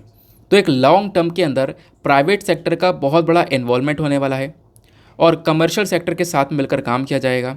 हमारा जो स्पेस सेक्टर है वो और ज़्यादा मजबूत होगा, इन्वेस्टमेंट बहुत ज़्यादा बढ़ेगा और हम लोग यहाँ पर इस पर्टिकुलर टेक्नोलॉजी के अंदर ग्रो करने वाले हैं, ऐसा यहाँ पर बताया जा रहा है। अब क्वेश्चन ये है कि इंडिया जो है इस पूरे के पूरे स्पेस मार्केट में कहाँ पर स्टैंड करता है। देखो इंडिया आज के टाइम पर मतलब फिर भी काफ़ी सारी कंट्रीज़ को हम लोग बीट कर चुके हैं। इंडिया लगभग छठे लार्जेस्ट प्लेयर की तरह देखा जाता है, 6th लार्जेस्ट प्लेयर है पूरे के पूरे इस इंडस्ट्री के अंदर। अगर आप लोग दुनिया भर की स्पेस टेक कंपनीज़ को देखते हो साल 2021 के अंदर, तो साल 2021 के अंदर जितनी भी स्पेस टेक कंपनीज़ हैं उसके अंदर जब आप लोग देखोगे तो इंडिया का एक बहुत बड़ा इंपॉर्टेंट रोल रहा है। दुनिया भर की स्पेस टेक कंपनीज़ के अंदर जो इंडियन इंडस्ट्री है वो बेसिकली 3.6% का इनका एक बहुत बड़ा रोल रहा। यूएस ने एक सबसे टॉप पोजीशन को होल्ड कर रखा है, तो यूएस है, यूके, कनाडा, चाइना, जर्मनी, इनके बाद यहाँ पे इंडिया इस पर्टिकुलर जो स्पेस टेक्नोलॉजी है इसके अंदर आता है। जो इंडिया की स्पेस इंडस्ट्री है ना, साल 2019 में इस इंडस्ट्री की जो वैल्यू है वो कितनी थी, लगभग $7 बिलियन थी और वो आज के टाइम पर ग्रो हो चुकी है बहुत ज़्यादा। और पता है हमारा एक गोल है कि हम लोग साल 2024 के अंदर हमारा जो स्पेस सेक्टर है, जो हमारी स्पेस इंडस्ट्री है, उसकी वैल्यू हम लोग बढ़ा दें और साल 2024 तक हमारा गोल है कि हम इसको यहाँ पे $50 बिलियन तक कर दें। $50 बिलियन तक पहुँचाने का हमारा गोल है। फिर उसके बाद आने वाले टाइम पर और भी ज़्यादा इसको बढ़ाने का गोल है। तो कैसे किया जाएगा, यहाँ पे बेसिकली इस पर्टिकुलर सेक्टर को और ज़्यादा स्ट्रॉन्ग किया जाएगा और स्ट्रॉन्ग करने के लिए हम लोग को और भी बहुत सारी कंपनीज़ की ज़रूरत है और भी बहुत सारे सपोर्ट की ज़रूरत है इसरो को। तो यहाँ पे जो सपोर्ट है बेसिकली वो प्राइवेट सेक्टर के थ्रू लिया जाने वाला है। तो ज़्यादातर जो कंपनीज़ हैं हमारी स्पेस सेक्टर के अंदर जो आपको देखने को मिलती हैं वो अपने आप में काफ़ी अच्छा काम कर रही हैं, लेकिन अब यहाँ पे कुछ और एडिशनल जो प्राइवेट सेक्टर जब वर्क करेगा साथ में तो काफ़ी सारी चीज़ों से हम लोग लड़ सकते हैं। जैसे एक सबसे बड़ी प्रॉब्लम है स्पेस डेब्रिस की, आपको पता है, यानी अंतरिक्ष का कचरा। रॉकेट क्या करता है, अंतरिक्ष में हम कुछ भी लॉन्च करते हैं, अंतरिक्ष में जाता है और जाने के बाद में अपना जो भी गोल है, जो भी मिशन है वो पूरा करने के बाद में, जैसे रॉकेट, जैसे मान लो हमें कोई सैटेलाइट लॉन्च करनी है तो सैटेलाइट हम लोगों ने एक रॉकेट के माध्यम से लॉन्च कर दी। अब वो रॉकेट गया अंतरिक्ष में, उसने सैटेलाइट को लॉन्च किया और वो जो रॉकेट है वो पूरी तरह से वहीं पर आप कह सकते हो कचरा बन के घूमने लगता है, तैरने लगता है अंतरिक्ष के अंदर। तो स्पेस डेब्रिस आज के टाइम पर बहुत ज़्यादा हो चुका है। इनफैक्ट हमारे मिशंस को भी काफ़ी परेशान करता है। आप अगर कुछ लॉन्च करते हो ना तो कभी कभी डिले करना पड़ता है, क्यों, क्योंकि रास्ते में कोई कचरा आ रहा होता है और ये कचरा बहुत तेज़ी से घूम रहा है, बहुत तेज़ी से तैर रहा है, जो कि हमारे सैटेलाइट्स वगैरह के लिए काफ़ी ज़्यादा नुकसानदायक भी है। तो बेसिकली इसका कोई सोल्यूशन, तो इसका सोल्यूशन के ऊपर भी हम लोग काम कर सकते हैं। अगर इसरो को एक बहुत बड़ा सपोर्ट मिलता है तो स्पेस जंग को भी टैकल किया जाएगा। तो बेसिकली बहुत सारे जो प्रोजेक्ट्स हैं आज के टाइम पर वो काम कर ही रहे हैं स्पेस डेब्रिस के मैनेजमेंट को लेकर, लेकिन आने वाले टाइम पर इसरो को और ज़्यादा सपोर्ट की ज़रूरत है, जो कि यहाँ पे मिलने वाला है इस प्राइवेट स्पेस इंडस्ट्रीज़ के थ्रू, ठीक है ना। तो बेसिकली आई होप आपको समझ में आ चुका है मेजर पर्पज़ क्या है। मेजर पर्पज़ है प्राइवेट सेक्टर जो है ये एक बहुत बड़ा बूस्ट देने वाला है इंडिया की स्पेस इंडस्ट्री के अंदर। तो आने वाले टाइम पर इसकी चर्चा होगी, प्राइवेट सेक्टर पार्टिसिपेशन जो है हमारी इंडस्ट्री के अंदर बढ़ जाएगा। तो ये नई पॉलिसी जल्दी आने वाली है, तो आने वाले टाइम पर ये चर्चा में आएगी। अभी फ़िलहाल एक छोटा सा डिस्कशन किया गया था जो कि मैंने आप लोगों को बता दिया है कुछ मेजर पॉइंट्स के साथ में, और कुछ ज़्यादा डिटेल में जानने की आवश्यकता बिल्कुल भी नहीं है। जो मेजर पॉइंट्स है वो ऑलरेडी हम लोगों ने कवर कर लिए हैं। लेकिन अब यहाँ पर एक और चीज़ आती है, ये तो मैंने इस आर्टिकल की कहानी बता दी। इसके साथ साथ हमारी स्पेस इंडस्ट्री एक और वजह से चर्चा में है। 2 दिन पहले आर्टिकल कवर होता है इंडियन एक्सप्रेस के अंदर, हालांकि द हिंदू ने अभी तक कवर नहीं किया है, तो मैंने सोचा चलो मैं आपको बता देता हूँ। फिर भी बोला जा रहा है कि इंडिया अभी जो हमारा बेसिकली इसरो है वो अभी फोकस ये कर रहा है कि हम लोग स्पेस टूरिज़्म को बढ़ाएं, और स्पेस टूरिज़्म को बढ़ाने के लिए भी जो प्राइवेट इंडस्ट्रीज़ हैं वो एक बहुत बड़ा रोल प्ले कर सकती हैं। स्पेस टूरिज़्म कहोगे, ये वर्ड का मतलब क्या है? मतलब अंतरिक्ष में घूमने जाना, मतलब अंतरिक्ष में घूमने जाते हैं लोग, बिल्कुल जाते हैं। अभी भी जब आप लोग देखोगे ना, बहुत सारी स्पेस कंपनीज़ हैं जो कि स्पेस टूरिज़्म करवाती हैं, लोगों से करोड़ों रुपए लेती हैं, करोड़ों रुपए लेने के बाद में उनको अंतरिक्ष ट्रैवल करवाती हैं।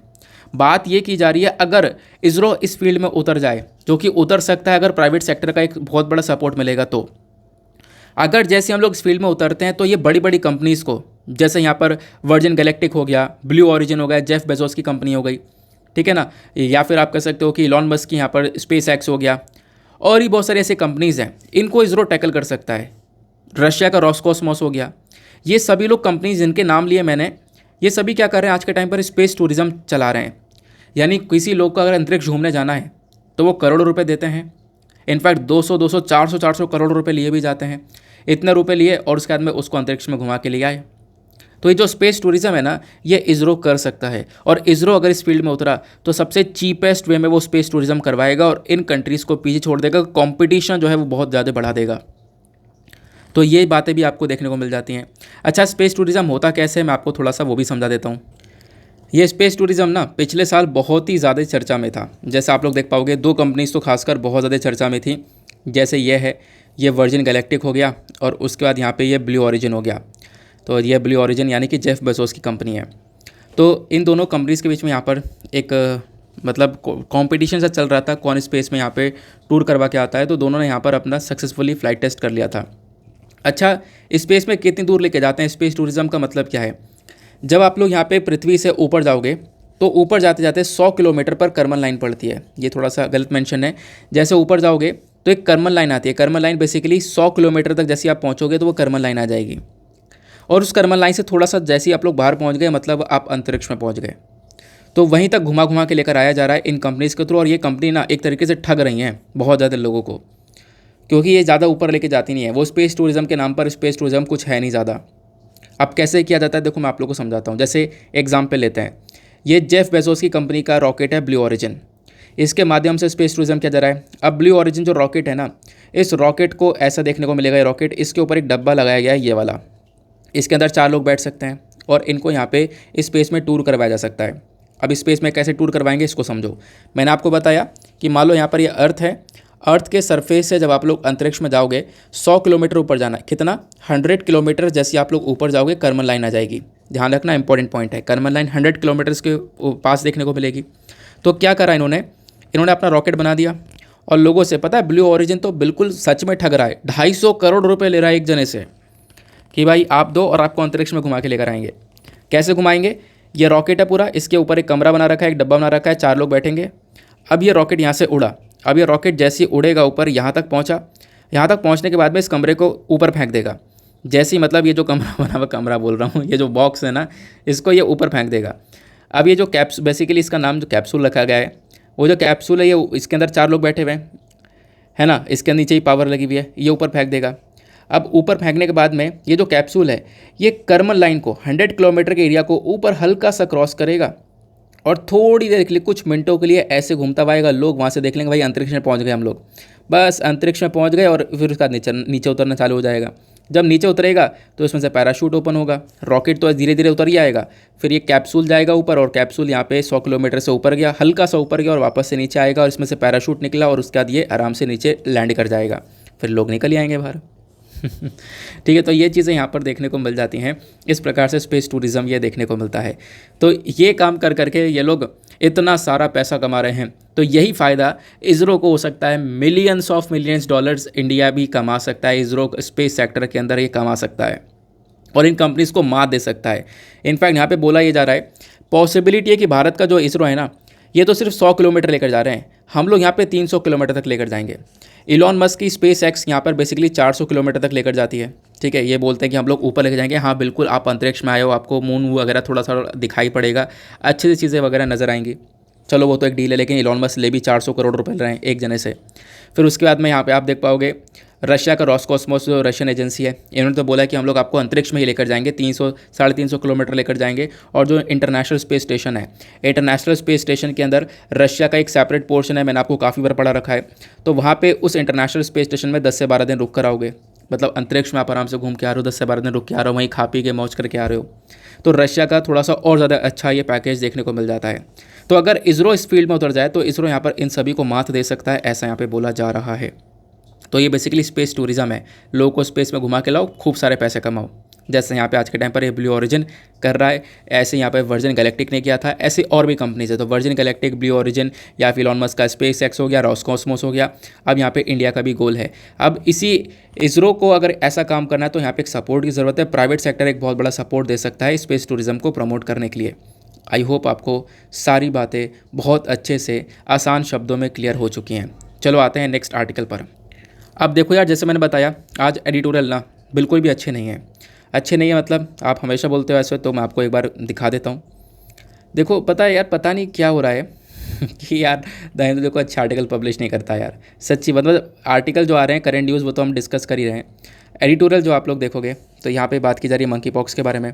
कितनी बार, मतलब 100 बार तो कवर कर चुका हूँ। आप लोग ही पक गए होंगे, कल कितने सारे कमेंट्स आ रहे सर मंकी पॉक्स रट गया है पूरी तरह से। इतनी बार हम लोगों ने मंकी पॉक्स को कवर किया। रशिया यूक्रेन कॉन्फ्लिक्ट हो गया, फिर उसके बाद में यहाँ पर रिफॉर्म बिल्स, कल ही हमने इसके बारे में डिस्कशन किया है डिटेल से। फिर उसके बाद नीरज चोपड़ा के बारे में कल मैंने आप लोगों को बताया था, कल नेशनल अवार्ड्स के बारे में डिस्कशन किया। तो ये चीज़ें रिपीटेड कवर की जा रही हैं। ये बेसिकली बात की जा रही है पोल्यूशन के बारे में। जो वेस्टर्न नेशंस हैं, जो खासकर यूरोप है, जर्मनी है, नेदरलैंड है, ये खूब पॉल्यूशन कर रहे हैं।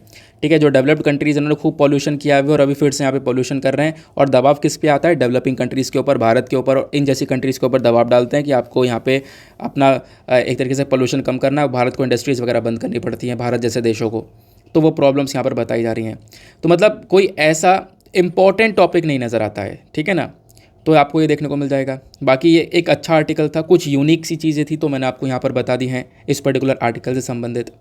तो आपने देखा, चलो कोई बात नहीं, लेकिन उसके बावजूद भी मैं 2 आर्टिकल और लेकर आया हूँ। जो 2 आर्टिकल है वो डाउन टू अर्थ के हैं, क्योंकि थोड़ा सा टाइम मिला। जब मैंने आर्टिकल पढ़ा ना, मैंने 2 आर्टिकल पढ़े थे, एडिटोरियल पढ़े थे, तो टाइम वेस्ट काफ़ी हो गया। तो फिर उसके बाद मैंने 2 आर्टिकल निकाले डाउन टू अर्थ के। अब मैं आपके साथ में वो आर्टिकल डिस्कस करूँगा जो कि बहुत इंपॉर्टेंट है। देखो डाउन टू अर्थ का एक आर्टिकल ये है, बहुत अच्छा आर्टिकल है और प्रॉपर नोट्स आपको मैं देने वाला हूँ।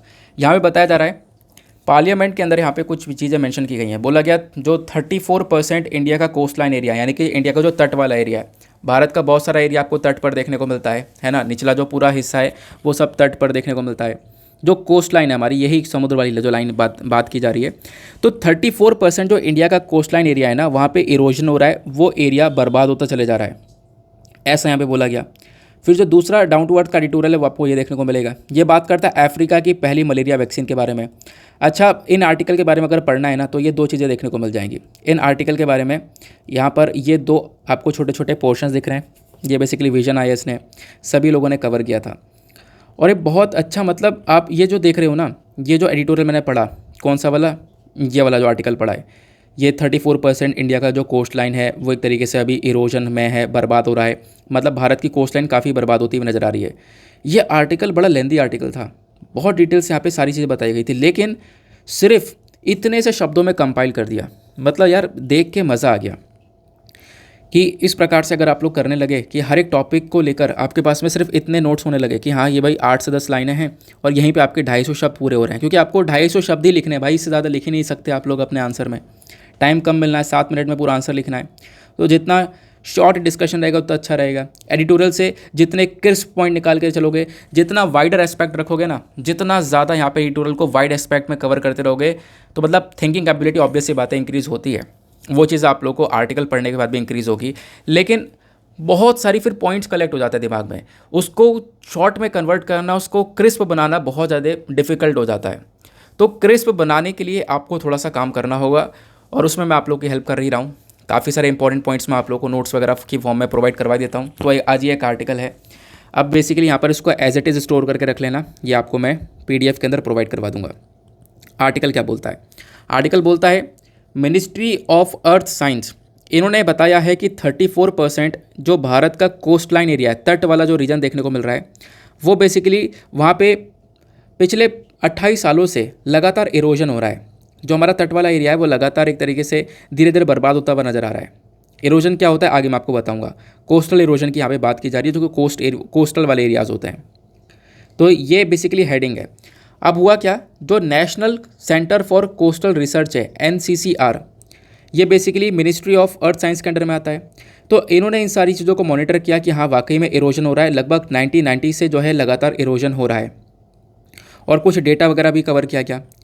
और डेटा कवर करने के बाद में क्या क्या बताया गया कि लगभग टोटली अगर हम लोग बात करें तो 6907.18 किलोमीटर की जो लंबी सी कोस्ट लाइन है ना, वो आज के टाइम पर एनालाइज की गई है बहुत अच्छे से। मतलब हमारा ये मतलब आप कह सकते हो 7000 के आसपास जो किलोमीटर का एक लंबा सा कोस्ट लाइन है। इंडिया का जो निचला हिस्सा है, यहाँ पे समुद्र है, इधर अरेबियन सी, इधर बे ऑफ बंगाल है, जो ये पूरा का पूरा हिस्सा है ये कोस्टल रीजन है। ये कोस्टल रीजन, ये कोस्ट लाइन हमारे पास में बहुत बड़ी है। 6907.18 किलोमीटर की आपको ये पूरी कोस्ट लाइन देखने को मिल जाती है। इसको एनालाइज़ किया गया 1990 से लेकर 2018 तक हम लोग एनालाइज़ करते रहे। 28 साल तक इसको एनालाइज़ करते रहे, और एनालाइज़ करते करते पता ये चलता है कि इसमें से जो बहुत सारा हिस्सा है, 34% जो कोस्टल एरिया है वो इरोजन में है। मतलब ये एरिया सफ़र कर रहे हैं, वो एरिया बर्बाद हो रहे हैं। और सबसे ज़्यादा यहाँ पे सफ़र किया है वेस्ट बंगाल है, तो वेस्ट बंगाल ने सबसे ज़्यादा इरोजन सफ़र किया।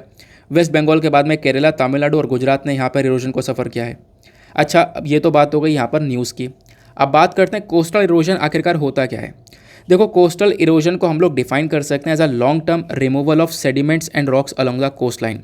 ये हमारा कोस्टल एरिया है, यहाँ पे काफ़ी सारी चट्टानें पाई जा रही हैं, रॉक्स पाए जा रहे हैं, सेडिमेंट्स पाए जा रहे हैं। तो वो सब यहाँ पे हट जाते हैं, वो सारी चीज़ें हट जाती हैं नेचुरल प्रोसेस की माध्यम से। मतलब मान लो कोई भी जो समुद्र की वेव है उस लहर की माध्यम से हट गए, टाइड्स के माध्यम से हट गए, हवा के माध्यम से हट गए, तो इन सब चीज़ों के माध्यम से वो सारी चीज़ें ख़त्म हो रही हैं। वहाँ से रॉक्स वगैरह ख़त्म होते चले जा रहे हैं, वो सब रिमूव हो रहे हैं। वो बेसिकली कोस्टल इरोजन कहलाता है। वो एरिया और ज़्यादा बंजर होता हुआ जा रहा है। और यही बात यहाँ पे बताई गई, कोस्टल इरोजन जो है हमारे तट वाले रीजन में लगातार इंक्रीज़ होता हुआ नज़र आ रहा है।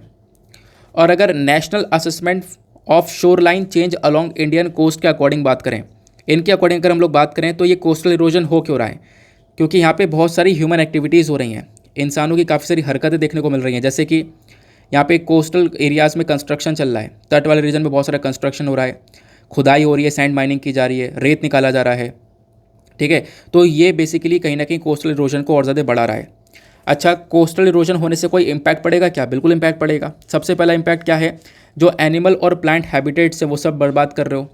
ठीक है, उस एरिया में जो भी जानवर और प्लांट, पेड़ पौधे आपको देखने को मिलेंगे, उनका एरिया बर्बाद हो रहा है। प्लस जो फिशिंग इंडस्ट्री है वो भी यहाँ पर काफ़ी हद तक डिपेंडेंट है। देखो, इन कोस्टल एरियाज़ में, इन तट वाले रीजन में जाकर मछली पकड़ी जाती है। तो ये कोस्टल इरोजन अगर होगा, ये लंबे समय तक ये सारी चीज़ें वो मतलब रॉक्स वगैरह, सेडिमेंट्स वगैरह रिमूव होंगे, वो ज़मीन, वो एरिया जो है बंजर होता रहेगा, तो वहाँ पे फिशिंग वगैरह भी नहीं हो सकती, जिसका इम्पैक्ट हमारे इकोनॉमी पे पड़ेगा। उसके बाद में यहाँ पे एक तरीके से जो टूरिज़्म वगैरह है वो भी खत्म होने लगा। ऑब्वियस सी बात है, उस एरिया की कोई वैल्यू ज़्यादा रहनी जाएगी, जो टूरिज़्म वगैरह है वो भी खत्म होगा। इससे अगेन इकोनॉमी के ऊपर इम्पैक्ट पड़ेगा। तो ये बेसिकली कोस्टल इरोजन के बारे में बताया गया, और कोस्टल इरोजन के क्या इम्पैक्ट हो सकते हैं वो बातें बताई गई हैं। देन उसके बाद में यहाँ पर मेंशन किया जाता है कि क्या क्या स्टेप उठाए गए हैं इस कोस्टल इरोजन को रोकने के लिए, क्या क्या स्टेप उठाए जा रहे हैं इसको टैकल करने के लिए। सबसे पहला है Indian national centre for ocean information services. ठीक है ना, ये बेसिकली यहाँ पर एक कोस्टल वल्नरेबिलिटी इंडेक्स को भी लॉन्च करता है, जहाँ पे बताता है कि कहाँ कहाँ पे कौन कौन से एरिया में जो कोस्टल एरियाज है जो बर्बाद हो रहे हैं। उसके बाद में दूसरा स्टेप उठाया गया integrated coastal zone management plan. ये बेसिकली इंश्योर करता है कि हमारे जो कोस्टल एरियाज़ हैं उनका एक सही तरीके से यूज़ हो सके, कोस्टल के नेचुरल रिसोर्सेज जो हैं उनका सही तरीके से यूज़ हो सके। तो यहाँ से भी आप कह सकते हो हम कोस्टल एरियाज़ को प्रोटेक्ट करने के बारे में चर्चा करते हैं। फिर तीसरा एक और मेजर है, तीसरा एक और स्टेप है, वो है national centre for sustainable coastal management, जिसको NCSCM के नाम से जानते हैं। ठीक है, तो यहाँ पर ये रिसर्च करता है हमारे कोस्टल एरियाज़ की काफ़ी हद तक, और यहाँ पे कोस्टल रिसोर्सेज और उस एनवायरनमेंट को प्रोटेक्ट करने के बारे में चर्चा करता है। ठीक है ना, तो मतलब ये जो पर्टिकुलर पिक्चर है ना, ये कितना हेल्पफुल रहा है कोस्टल एरियाज़ को लेकर। मतलब ये जो आर्टिकल था डाउन टू अर्थ के अंदर वो बहुत डिटेल में था, बताया गया कि कोस्टल एरियाज़ जो हैं वो किस तरह से अफेक्ट हो रहे हैं। यह हमने देख लिया, यह हमने एग्जैक्टली डेटा की बात कर ली। तो मतलब एक जो बेस्ट जो आंसर होता है वो ये है। यहाँ पे आपने डेटा भी मेंशन कर दिया, ठीक है, कौन कौन से एरिया सफ़र करें कोस्टल इरोजन से वो बता दिया, कोस्टल इरोजन क्या होता है ये बता दिया, फिर उसके बाद में यहाँ पर कोस्टल इरोजन कैसे हो रहा है वो बता दिया, इसका इम्पैक्ट क्या पड़ेगा, प्लस क्या क्या हम लोग स्टेप उठा रहे हैं। मज़ा आ गया। अगर ऐसे हर एक पर्टिकुलर टॉपिक पर डेटा मिल जाए तो अच्छा रहेगा। तो डेटा यहाँ पे काफ़ी सारी जो कोचिंग की वेबसाइट्स हैं वो प्रोवाइड करवाती हैं। तो जब मैंने पढ़ा तो मुझे भी अच्छा लगा, तो मैं कोशिश करूँगा कि ऐसे बहुत सारे आपके साथ में आर्टिकल्स लेकर आए जाएँ, ऐसे बहुत सारे एडिटोरियल्स लेकर आए जाएँ जो कि आपको हेल्प करेंगे, या डायरेक्टली आप पिक्चर स्टोर करके रख सकते हो। अब जैसे दूसरा आर्टिकल ये भी काफ़ी इंटरेस्टिंग है, तो ये पिक्चर स्टोर करके रखो यार, क्योंकि इससे ज़्यादा वर्डिंग्स हमें चाहिए नहीं अपने आंसर राइटिंग के अंदर। और एडिटोरियल हम लोग पढ़ रहे हैं मेंस के लिए इनफ है। तो कोचिंग वेबसाइट से हम लोग ये फ़ायदा उठा सकते हैं। आप लोग बता सकते हो नीचे कमेंट सेक्शन में, ऐसे हम लोग कोचिंग मटेरियल लेकर आते रहें। तो आप लोग भी अपने नीचे कमेंट सेक्शन में जब अपने राय बता दोगे तो उसके हिसाब से हम लोग यहाँ पे आगे स्टेप उठाएंगे। चलो नेक्स्ट एडिटोरियल को देखते हैं। एडिटोरियल नंबर 3, यहाँ पे भी आपके पास में कुछ पॉइंट्स तैयार हो जाएंगे। अफ्रीका के पास में पहली मलेरिया वैक्सीन आ चुकी है, जैसा आप लोग देख पाओगे। डाउन टू अर्थ का आर्टिकल है। डाउन टू अर्थ एक मोस्ट इंपॉर्टेंट सोर्स है हमारे करंट अफेयर के लिए। तो अफ्रीका के पास में पहली मलेरिया वैक्सीन आई है। अब ये बेसिकली इंटरनेशनल सपोर्ट की वजह से आई है। इंटरनेशनल लेवल पर एक काफ़ी बड़ा सपोर्ट मिला है अफ्रीका को, जिसकी वजह से पहली मलेरिया वैक्सीन अफ्रीका के पास में आ चुकी है। इससे क्या होगा, इससे यहाँ पर वहाँ के जो बच्चे वगैरह हैं आज के टाइम पर काफ़ी सफ़र कर रहे हैं मलेरिया से, तो वो जो रिस्क वगैरह है ना वो ख़त्म हो जाएगा। तो पहली मलेरिया वैक्सीन अफ्रीका के अंदर आई, जो कि स्टार्ट की जाएगी घाना, कीनिया और मालावी पर, क्योंकि अफ्रीका के अंदर बहुत सारे कंट्रीज़ आपको देखने को मिलेंगे। अफ्रीका पूरा कॉन्टिनेंट है। तो यहाँ पर आप कह सकते हो इन एरियाज़ में जो है सबसे पहली बार स्टार्ट की जाएंगी। प्लस फिर उसके बाद यहाँ पे बात की गई मलेरिया के बारे में। मलेरिया क्या है, तो मलेरिया यहाँ पर एक बीमारी है जो कि एक पैरासाइट की वजह से होती है, जिसका नाम है प्लाज्मोडियम पैरासाइट। अब ये जो बीमारी है ना, ये फैलती कैसे है, जब मच्छर काटता है। कौन सा मच्छर काटता है, फीमेल मच्छर है एनोफिलिस मॉस्किटो। तो एनोफिलिस मॉस्किटो के काटने की वजह से ये मलेरिया फैलता है। अगर हम लोग WHO वर्ल्ड मलेरिया रिपोर्ट के अकॉर्डिंग बात करें, WHO की एक रिपोर्ट आती है वर्ल्ड मलेरिया रिपोर्ट की, दुनिया भर में मलेरिया कहाँ पर स्टैंड करता है। तो इस 2021 की रिपोर्ट के अकॉर्डिंग बात करें तो टोटल 2021 में रिपोर्ट आई थी, तो ऑब्वियस सी बात है इन्होंने 2020 का डेटा दिया होगा। तो इस रिपोर्ट के माध्यम से पता ये चलता है कि लगभग 241 मिलियन मलेरिया के केसेस हैं, और मतलब आप कह सकते हो 6,27,000 मलेरिया की वजह से डेथ हुई हैं पूरे दुनिया भर में साल 2020 में। तो मतलब मलेरिया के केसेस भी हैं और डेथ भी काफ़ी ज़्यादा हुई हैं, ऐसा यहाँ पे WHO की रिपोर्ट ने बताया। मलेरिया जो है ये हमेशा से एक आप कह सकते हो दिक्कत बना हुआ है पूरे अफ्रीका वाले रीजन के अंदर, और ये खासकर बच्चों को बुरी तरह से अफेक्ट करा है। बच्चों को काफ़ी ज़्यादा बीमार कर देता है। किसकी वजह से होता है, कौन से मच्छर की वजह से होता है, कौन सा पैरासाइट होता है, और कौन कौन से एरिया में वैक्सीन लेकर आई जा रही है। तो करंट न्यूज़ भी कवर कर ली है, स्टैटिक पोर्शन भी कवर कर लिया है। अब बात करते हैं मलेरिया इन इंडिया के बारे में। इंडिया के अंदर मलेरिया को लेकर क्या सिचुएशन है। देखो यहाँ पे बोला यह जाता है कि जब हम लोग बात करें इंडिया के अंदर, तो इंडिया के अंदर भी मलेरिया के काफ़ी सारे केसेस आप लोगों को देखने को मिलेंगे। और इनफैक्ट 2021 का जो ये डेटा ये बोलता है कि जितनी भी डेथ हुई है इसमें से बहुत सारी डेथ भारत के अंदर भी हुई है मलेरिया की वजह से। इंडिया ने काफ़ी सारे प्रोग्राम चला रखे हैं मलेरिया को टैकल करने के लिए। जैसे कैसे प्रोग्राम है, यहाँ पे आप देख पाओगे हम लोगों ने लॉन्च किया है national framework for malaria elimination. ये इस फ्रेमवर्क को, इस पर्टिकुलर प्रोग्राम को लॉन्च किया गया है, तो जो कि मलेरिया को ख़त्म करने का काम करता है। इसका गोल यह है कि हम लोग क्या कर सके, साल 2027 तक ऐसी कंडीशन पर पहुँच जाएँ जहाँ पर मलेरिया के केसेस हमारे पास में ज़ीरो हों, मलेरिया के ज़ीरो केसेस हों। ऐसी कंडीशन पर हमें पहुँचना है साल 2027 तक, ठीक है ना। तो ये बातें आप लोग को देखने को मिल जाती हैं मलेरिया से संबंधित। क्लियर हो गया। तो ये पर्टिकुलर आर्टिकल था जो कि काफ़ी डिटेल में था, तो ये भी मैंने आपके साथ में डिस्कस कर लिया है। आई होप आपको सारी चीज़ें बहुत अच्छे से क्लियर हो चुकी हैं। अब हम लोग अपने वोकेबलरीज़ को देखते हैं, आज की वोकेब क्या बोलती हैं। तो आज का सबसे पहला वोकेब है रिकंसाइल। रिकंसाइल का मतलब है समाधान करना या रीयूनाइट। दूसरा वोकेब है डॉर्जी। डॉर्जी मतलब है बेईमानी या डिसऑनेस्ट। तीसरा है अनफेटर। अनफेटर मतलब छुड़ा देना या अनटाई। चौथा है एक्विटिंग। एक्विटिंग मतलब निर्दोष ठहराना। पांचवा है डेट्रिटस। डेट्रिटस मतलब मलबा या फिर वेस्ट या फिर डेब्रिस, जैसा हम लोगों ने इस आर्टिकल के अंदर पढ़ा था स्पेस डेब्रिस के बारे में, ठीक है ना। तो ये कुछ इंपॉर्टेंट वोकैब्स थे। आई होप आपको यहाँ पे क्लियर हो चुके हैं। तो ये कुछ इंपॉर्टेंट से आर्टिकल थे, ये भी क्लियर हो चुके हैं। अब फटाफट हम लोग अपने डेटा पॉइंट को कवर करते हैं। आज का डेटा पॉइंट क्या बोलता है, ये डेटा पॉइंट बात करता है CPSE के बारे में। इंपॉर्टेंट डेटा पॉइंट है, ध्यान रखना, क्योंकि डेटा बहुत हेल्प करता है। Central public sector enterprise CPSE। देखो जो फाइनेंशियल ईयर है 2021 वाला, अगर हम लोग इसकी बात करें तो इसमें क्या हुआ, जो हमारे सेंट्रल पब्लिक सेक्टर एंटरप्राइजेस है ना, ये बेसिकली काफ़ी हद तक सफ़र किए हैं। काफ़ी सारे एंटरप्राइजेस ने लॉस फेस किया और काफ़ी सारे एंटरप्राइजेस ने प्रॉफिट भी कमाया है। जैसा आप लोग देख पाओगे, लॉस फेस करने वाली कौन कौन सी कंपनियां हैं वो ये हैं, ओडिशा मिनरल डेवलपमेंट कंपनी है, Nepal limited, HPCL biofuel limited, British India corporation limited, Hindustan news print limited. ये सारी वो कंपनियां जिन्होंने बहुत बड़ा लॉस फेस किया है और बहुत बड़ा घाटा है। और इसमें सबसे बड़ा BSNL को देखोगे तो BSNL एक ऐसा CPC है, सेंट्रल पब्लिक सेक्टर एंटरप्राइज है। ये बेसिकली ऐसा मतलब कंपनी देखने को मिलेगी जिसने साल 2021 में बहुत भारी भरकम लॉस सफ़र किया है। इस कंपनी के अंदर आज के टाइम पर 64,536 वर्कर्स काम कर रहे हैं, जिनके ऊपर बहुत सारी सैलरी देने को मिल रही है। मतलब बहुत सारी सैलरी ऑब्वियस सी बात है इन वर्कर्स को देनी पड़ रही है। 6 लाख से भी ज़्यादा, मतलब आप 6 लाख करोड़ से भी ज़्यादा यहाँ पर सैलरीज़ के अंदर ये पैसा खर्चना पड़ रहा है। क्लियर हो गया। तो ये यहाँ पे ये कंपनीज लॉस में चल रही हैं। फ़ायदा कौन सी कंपनीज में, मतलब फ़ायदे में कौन कौन सी कंपनीज चल रही हैं, तो ये आपको जो CPSE हैं, सेंट्रल पब्लिक सेक्टर एंटरप्राइजेस, ये सारी फ़ायदे वाली देखने को मिल जाएंगी। जिसके आगे प्लस लिखा है वो फ़ायदे वाली हैं। जैसे कोल के सेक्टर में बात करें तो कोल इंडिया लिमिटेड, इसने काफ़ी प्रॉफिट कमाया है। ठीक है, ONGC ने काफ़ी प्रॉफिट कमाया, पावर फाइनेंस कॉर्पोरेशन ने प्रॉफिट कमाया है, भेल यहाँ पे लॉस में चला गया। ठीक है ना, जो भेल है वो लॉस में हुआ है, हिंदुस्तान एरोनॉटिक लिमिटेड प्रॉफिट में है। ये सारी कंपनीज आपको प्रॉफिट में देखने को मिल जाती हैं। NTPC ये भी प्रॉफिट में है। ये सारी यहाँ पर सेंट्रल पब्लिक सेक्टर एंटरप्राइज है। ध्यान रखना, केंद्र सरकार के अंडर में आने वाली यहाँ पर जो कंपनियाँ आपको देखने को मिल रही हैं,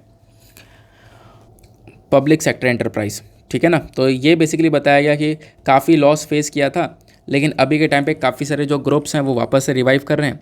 काफ़ी सारा प्रॉफिट यहाँ पे कुछ कंपनीज़ के थ्रू कमाया गया है। क्लियर हो गया। तो ये डेटा पॉइंट के अंदर ये सारी इन्फॉर्मेशन मिल जाती है। बाकी जो छोटे छोटे न्यूज़ आर्टिकल्स थे वो ऑलरेडी कवर कर चुके हैं। कारगिल वॉर के बारे में आपको समझ में आ चुका है। अब फटाफट हम लोग अपने प्रीलिम्स के क्वेश्चन को देख लेते हैं। तो साल 2021 का प्रीलिम्स का क्वेश्चन ये क्या बोलता है, विद रेफरेंस टू इंडिया, जो ये टर्म है हाल भी हो कोई, ये किस चीज़ से संबंधित है। ऑप्शन है dance form of north west India, musical instrument, pre historic cave painting या फिर ट्राइबल लैंग्वेज। तो उसका करेक्ट आंसर आपको डी देखने को मिल जाएगा, ट्राइबल लैंग्वेज। हाल भी हो कोई, ये सभी चीज़ें क्या हैं, ये ट्राइबल लैंग्वेज देखने को मिल जाती हैं। क्लियर हो गया। आई होप आपको सारी चीज़ें बहुत अच्छे से क्लियर हो चुकी हैं। और जो भी डेटा है, जो भी पॉइंट्स वगैरह है, वो सब मैं आपको PDF के अंदर प्रोवाइड करवा दूंगा। जो पिक्चर्स थी जो कि मैंने अभी आप लोगों को दिखाई थी एडिटोरियल वाली, वो भी मैं आप लोगों को प्रोवाइड करवा दूंगा PDF के अंदर। तो PDF से आप लोग यहाँ पे इसको डाउनलोड कर लेना, ठीक है ना। और लेक्चर को चलो समाप्त करते हैं। बाकी आप लोग अपने सजेशन दे सकते हो कि जिस प्रकार से आज मैं कुछ पोर्शंस लेकर आया था, यानी कि मेंस के लिए 2 आर्टिकल लेकर आया था, क्योंकि ऑब्वियस सी बात है न्यूज़पेपर को पढ़ रहे हैं prelims as well as mains के लिए। तो प्रीलिम्स के लिए काफ़ी सारे छोटे आर्टिकल्स आ रहे हैं और उनको मैं मेंस के पर्सपेक्टिव से भी डिस्कस करता हूँ। लेकिन जो अभी मैंने आपके साथ में डेटा शेयर किया था पिक्चर में, वो बेसिकली मेंस के लिए भी काफ़ी हद तक हेल्पफुल है। बाकी आप लोगों की राय है, आप लोग जैसा बताते हो वैसा हम लोग आगे कंडक्ट कर लेंगे। नाउ इसी के साथ में करते हैं लेक्चर को समाप्त और मिलते हैं आप लोगों से अगले वीडियो में। आज के लिए bye bye, have a nice day, thank you and Jai Hind.